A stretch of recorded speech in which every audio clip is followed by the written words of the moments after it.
안녕하세요. 편안한 IT 리뷰 더신자입니다. 최근에 세계 최대 전자 전시회 CES 2023이 개최되었죠. 다양한 기술과 제품들이 공개가 되어서 정말 흥미롭게 지켜봤는데요. 그 중에 기대할 만한 기술과 제품들을 소개해 보려고 합니다. 순서는 상관없이 베스트 6를 뽑아봤어요.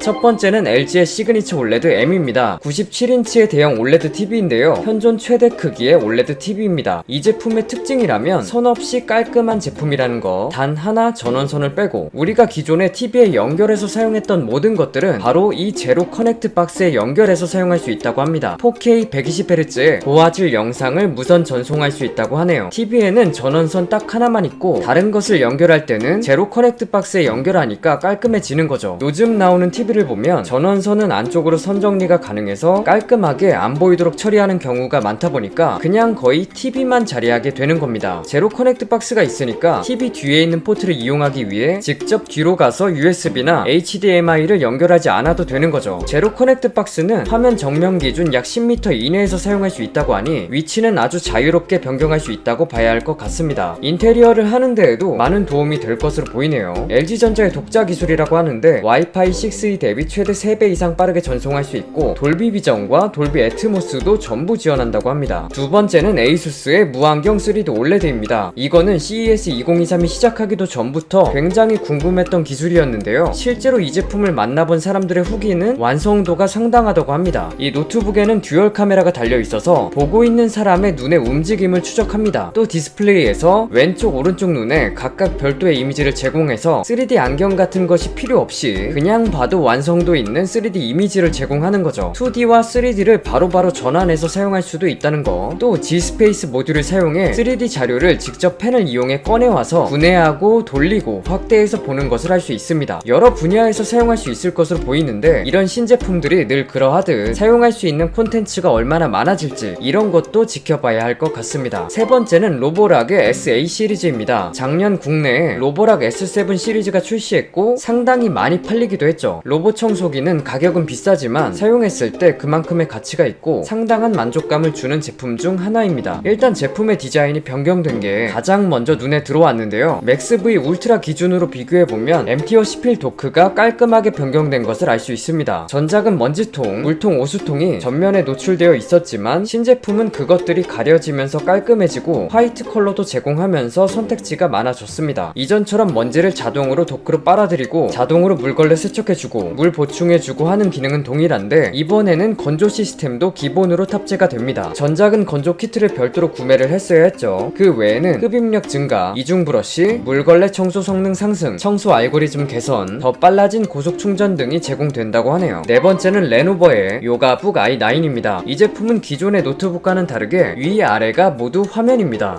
13.3인치의 OLED 터치 디스플레이가 2개 탑재되어 있는 모델이에요. 요즘은 폴더블 노트북이라고 화면이 접히는 노트북도 나오고 있는데 이 제품은 마치 LG 스마트폰의 듀얼 스크린 같은 느낌이랄까요? 하지만 이건 노트북이다 보니까 좀 더 끌리는 제품이었습니다. 이런 식으로 거치대와 함께 사용하면 마치 노트북의 외부 모니터를 하나 더 사용하는 것 같은 모양이죠. 작업을 하시는 분들 중에 위아래로 나눠서 사용하시는 분들도 많은데 노트북에서 그런 느낌으로 사용할 수 있는 겁니다. 아니면 세로로 돌려서 사용하는 것도 가능하겠고요. 일반적인 노트북처럼 사용을 하게 되면 하단에 터치 키보드와 위젯을 띄워서 쓸 수도 있고 그게 아니라면 키보드를 위로 올려서 하단을 터치패드로 사용할 수도 있죠. 하지만 역시 물리적인 키보드를 따라오기는 아직은 어렵기 때문에 이런 마그네틱 키보드도 제공을 합니다. 착 붙여서 사용을 할 수 있고 위젯이나 터치패드도 부착한 위치에 따라 동일하게 자동으로 지원합니다. 휴대할 때는 거치대에 키보드와 펜을 보관해서 가지고 다닐 수 있더라고요. 다섯 번째는 LG 그램 스타일입니다. 새롭게 공개된 LG 그램 라인인데 제가 커뮤니티로 소식을 전해드리기도 했었죠. 14인치와 16인치 모델이 있고 16:10 OLED 디스플레이를 탑재했습니다. 14인치는 999g이고 16인치는 1230g으로 그램답게 가벼운 무게를 가지고 있죠. 이 제품의 가장 큰 특징이라면 히든 터치패드인데요. 말 그대로 숨겨진 터치패드입니다. 이 기능 자체는 델 XPS에도 들어가 있었는데 LG 그램 스타일에서는 사용을 할 때 LED로 터치패드의 경계를 알려주더라고요. 그리고 햅틱으로 반응이 온다고 합니다. 디자인적으로나 사용성으로나 이게 좀 더 좋다고 느껴지네요. 전체적인 디자인도 새롭게 탑재된 히든 터치패드와 콘텐츠와 함께 잘 나왔습니다. 공개된 스펙으로는 16인치는 120Hz 지원, 배터리는 80W시, 14인치는 90Hz까지 지원하고 배터리는 72W시가 제공됩니다. 여섯 번째는 삼성의 슬라이더블 플러스 폴더블 제품입니다. 플렉스 하이브리드 올레드로 폴더블 기술 그리고 슬라이더블 기술이 같이 들어가 있어요. 접었을 때는 약 8인치의 크기로 휴대성이 좋지만 펼치면 4:3 화면 비율을 가진 10.5인치 디스플레이가 나타납니다. 근데 여기서 한 번 더 슬라이더블로 확장이 가능해서 최대로 확장하면 16:10 화면 비율을 가진 12.4인치 대화면으로 만들어주는 거죠. 휴대성도 챙기고 비율도 챙기고 머지않은 미래에는 이런 기술이 적용된 제품을 만나볼 수 있을 것 같습니다. 자, 오늘은 이렇게 CES 2023에서 공개된 기술과 제품 중에 인상 깊었던 기대되는 것들을 살펴봤는데요. 올해는 뭔가 재밌는 제품들이 많이 공개되는 것 같습니다. 여러분들은 이번 CES 2023에서 공개된 제품들 중 어느 제품이 가장 기대되시나요? 끝까지 시청해주셔서 감사드리고 재밌게 보셨다면 좋아요 부탁드려요. 오늘 준비한 영상은 여기까지입니다.